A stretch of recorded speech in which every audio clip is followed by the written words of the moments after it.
Hoje queremos contemplar o Evangelho do 12º domingo do tempo comum, ano B. Se encontra no Evangelho de São Marcos, do capítulo 4, versículos 35 a 41. Se trata da tempestade acalmada. Espero que vocês já tenham lido e desfrutado dessa leitura. Queria colocar vocês um pouco no contexto desse Evangelho. Vamos recordar que na primeira parte do Evangelho de São Marcos, o nosso evangelista ele quer ajudar o leitor a compreender que Jesus é o Cristo.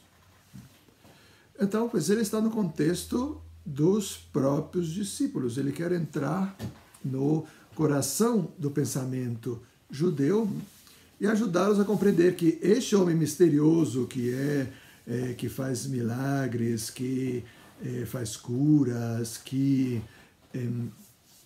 tem discursos maravilhosos, interpretação da Sagrada Escritura, ele mesmo fala coisas sem citar outros autores, mas assim mesmo. Este homem é o Cristo, aquele que foi proclamado nas Sagradas Escrituras pelos profetas que viria.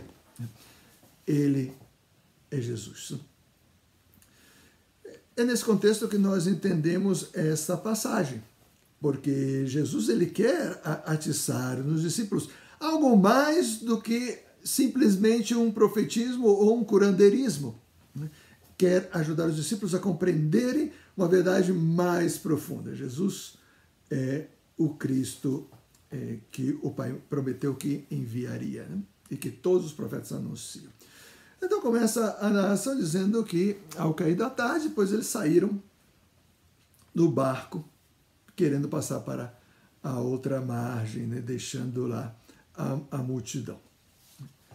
E então, pois, sobreveio uma grande tempestade. Então nós temos que nos colocar, imaginar o mar da Galileia, que ainda que é um mar pequeno, se levantam grandes ondas.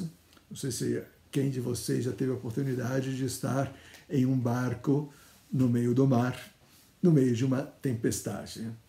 Eu já tive, e não é a coisa mais agradável do mundo. Já estive em barco grande, em barco pequeno, e seja lá qual for o tamanho do barco, a tempestade é sempre monstruosa. Você se sente uma casquinha de nós no meio das ondas.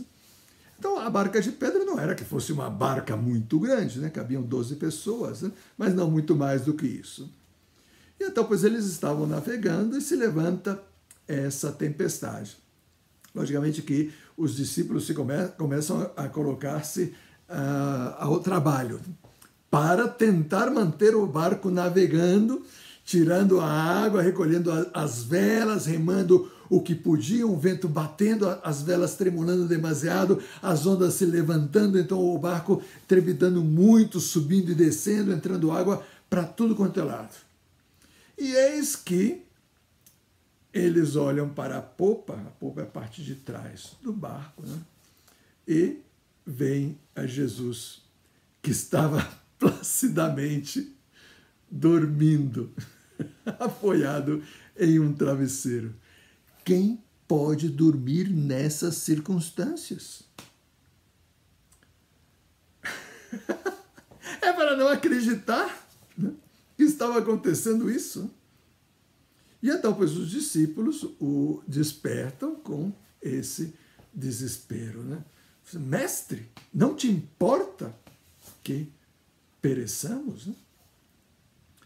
Essa é a situação que nós estamos contemplando nesse Evangelho. Em primeiro lugar, precisamos levar em consideração que na vida de Jesus nada é casual.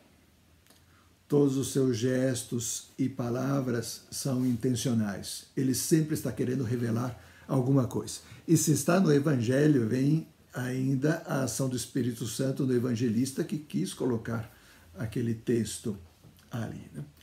Certamente, Jesus não estava dormindo só porque estava cansado. É certo que implica um autocontrole absoluto, Quem consegue dormir com as ondas quebrando em cima do seu rosto, com uma barca balançando por tudo quanto é lado, com o vento e com a gritaria dos discípulos. Jesus continuava dormindo, mas dormindo mesmo, placidamente. Né? Jesus, ele tinha tudo sob controle. Né? Mas parece que os discípulos não sabiam disso. Os discípulos tratavam de solucionar com o que eles tinham ao seu alcance, com os remos e controlando as velas. Enquanto que Jesus tinha outros planos. Quando os discípulos despertam a Jesus, eles usam essas palavras: Mestre, não te importa que pereçamos? Ou seja, como que jogando a culpa da situação em Jesus. Não? De certa maneira, estão todos lutando, né, para controlar a situação e Jesus não estava fazendo nada porque estava dormindo. Além do mais, estavam todos na mesma barca. Se a barca afundava, Jesus afundava junto. Não é que afundavam os discípulos e Jesus não. Então, de certa maneira, se colocando humanamente no lugar dos discípulos, dá para compreender, né, porque eles estavam tão aflitos, de certa maneira, chateados, né, com Jesus, que não fazia nada para ajudar. E então Jesus surpreende a todos com a ação mais inesperada. Ele grita ao vento e ao mar: quieto! Para! E tudo aquilo que estava... parou tudo. Não soprava mais o vento. O mar estava como a superfície de uma piscina. E então, pois, os discípulos, né, ficaram estupefatos. Jesus lhes chama a atenção. Como vocês não tiveram fé? E depois, né, vem a conclusão. Os discípulos com muito medo, pensando: quem é este a quem até o vento e o mar obedecem? É lógico que o evangelista está buscando o seu objetivo, levar que os discípulos concluam: ele é o Cristo, o Messias esperado. Mas será que é só isso?